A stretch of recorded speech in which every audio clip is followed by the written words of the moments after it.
Hey, what's going on, internets? So welcome to Tuesday Night Stripper Garage. Today we're going to be out here working on Ms Saturn, and not the Tuesday Night Stripper.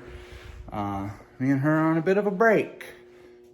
She's being kind of cantankerous and not wanting to do what I want to do, so she gets to sit. We're going to work on Ms Saturn, which also is not doing exactly what I want either, so she's gonna get cut up and sent down the road. So, long story short, I bought this car about a year ago, actually, around pandemic time, pre-pandemic time, thinking I was gonna get to go racing, and bought this car cheap, needed a motor, thought it'd be, I'll buy a car with a motor in it. It's kind of what I do, buy junk and make it still junk.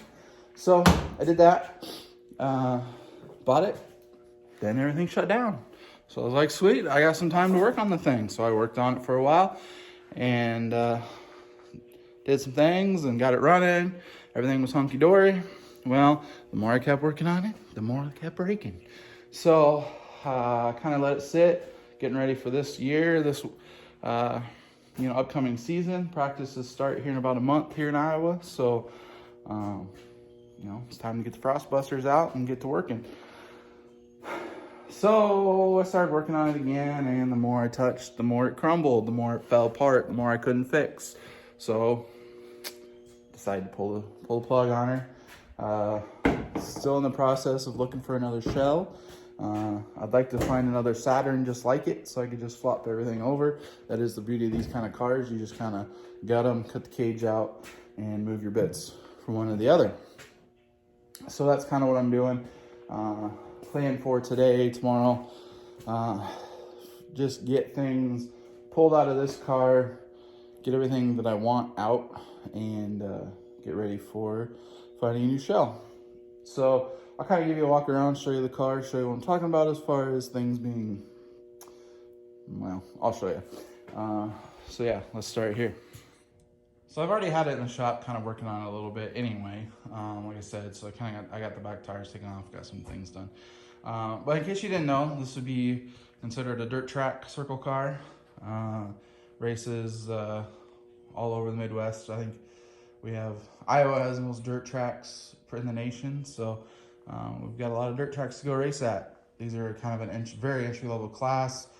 It's one of those that's supposed to be stock and to keep costs down, but you know what that actually means is things cost a lot. So you gotta be able to hide things and whatever, but that's another story.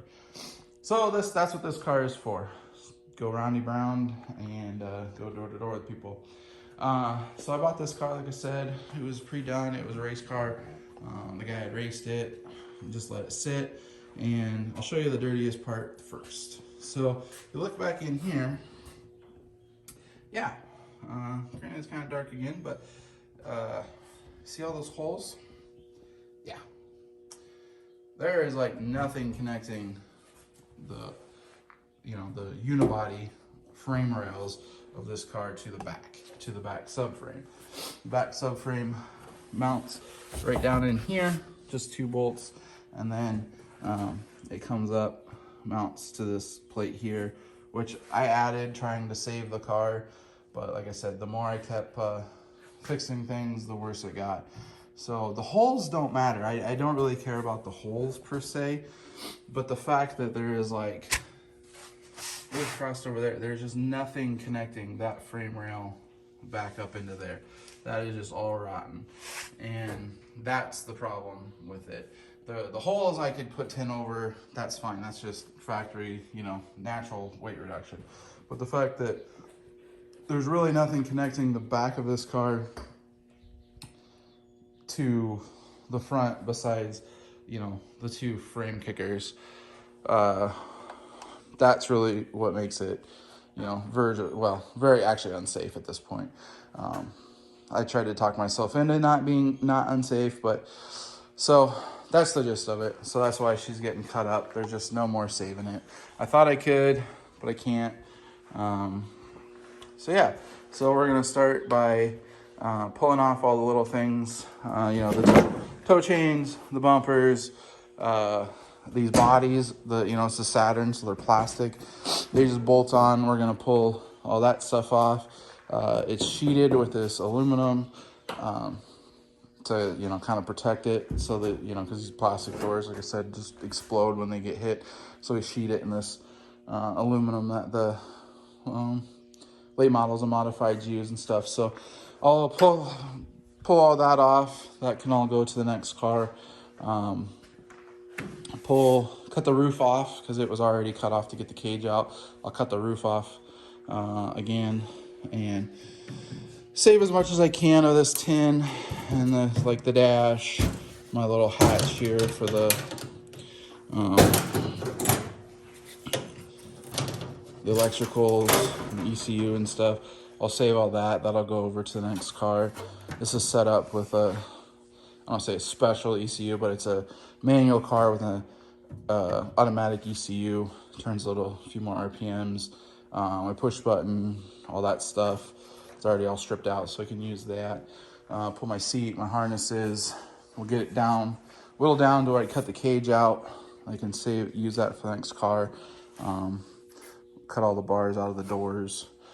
And then then the goal would be to section it out to where I could take it to the junkyard and just scrap the metal. I can't take it in as a whole car because I don't have a title for it. I think there's a VIN. I mean, per the rules of the class, there's supposed to be a VIN somewhere. But yeah, I don't have a title for it. So this is the under the hood. Pretty bare bones, pretty simple. So yeah, this motor is a good motor. Actually bought one out of a junkyard, had it in the car. It was running, doing good. And just sitting here in the garage, just started knocking. The bearings just decided to eat themselves and she shit the bed. So called them up, said, hey, I bought this thing with a warranty. They're like, sweet, give us your address. And they sent me a whole nother motor. So that was pretty stand up of that place to be able to do that. So I got that block there. It's good. This engine here was the one that spun the bearings. I've got 2 more blocks there from a parts car that I got, and then the motor that was in this car. So plenty of parts to rebuild another engine to have a spare. So let's get to it. We're gonna start tearing things apart. Probably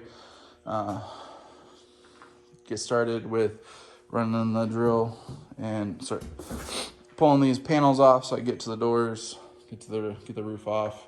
And again, I want to try to save as much as I can because I'll hopefully find another Saturn just like this one so I can have all these spares, but we'll see.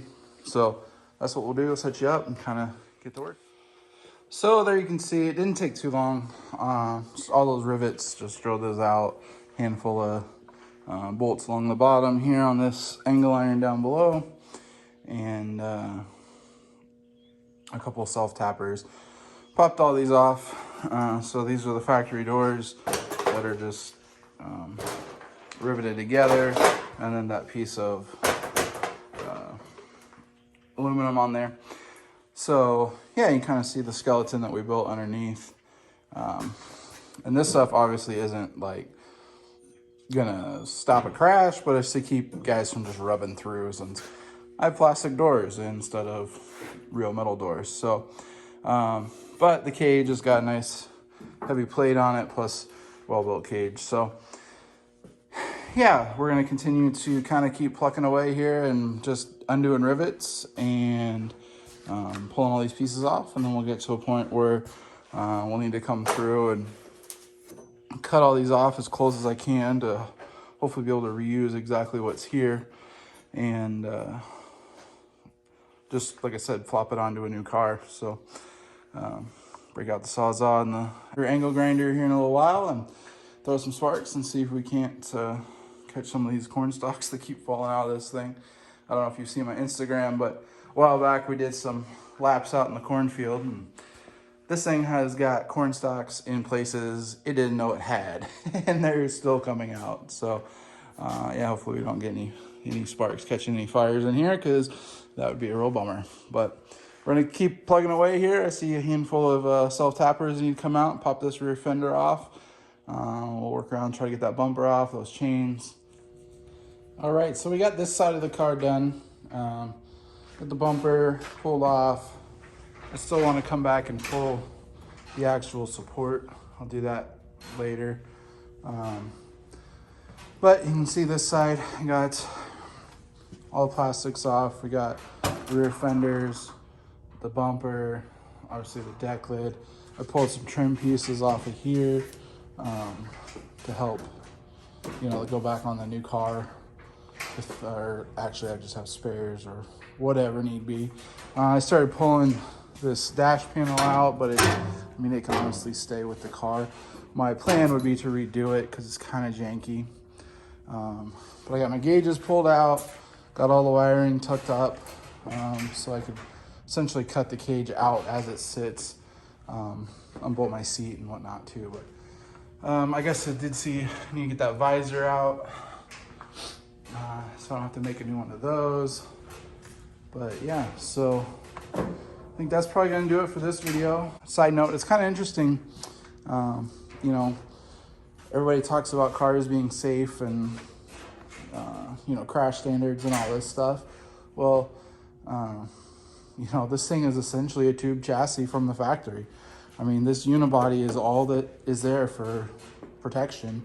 Everything else is plastic. The doors, I mean, obviously the doors have a little bit of metal and a few bars in the factory doors, but I mean, this is it. This cage is essentially a cage, you know, around you in your factory car, or Saturn at least.